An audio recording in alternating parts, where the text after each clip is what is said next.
আপনাদের ভাগ্য ভালো, ফুলতুলির মরহুম পীর সাহেব রহমতুল্লাহ ইলমে কেরাতের খেদমতের মাধ্যমে আপনাদের বিভাগটাকে সেভ করে গেছে।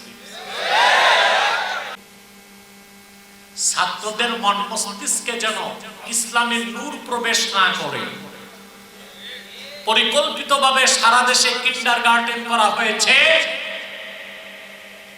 এই প্রজন্মের পর প্রজন্মকে ইসলাম বিদ্বেষী নাস্তিক প্রজন্ম গড়ে তোলার জন্য।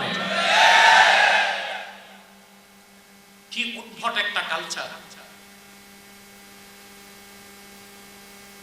4 বছরের বাচ্চা, 4 বছরের বাচ্চা, অথচ মনোবিজ্ঞানীরা বলে 6 বছরের আগে বাচ্চাদেরকে প্রতিষ্ঠানে ভর্তি করা উচিত। কয় বছর?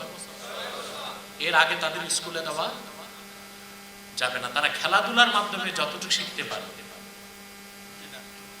খেলাধুলার মাধ্যমে যতটুকু শিখতে পারে। কিন্তু কিন্ডারগার্টেন গুলো ঢাকাতে বিশেষ করে কি অবস্থা, ফজরের আগে মাকে উঠতে হয় ফজর নামাজ পড়ার জন্য, না বাচ্চাকে রেডি করতে।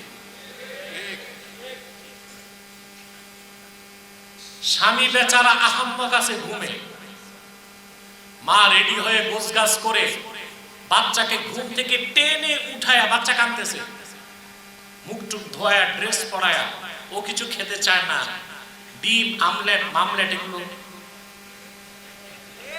কোন রকম পুশিং করে ছোট বাচ্চাটা ঘুমও পুরা হয় না, ওরে নিয়ে কিন্ডারগার্টেনে ঢুকায়।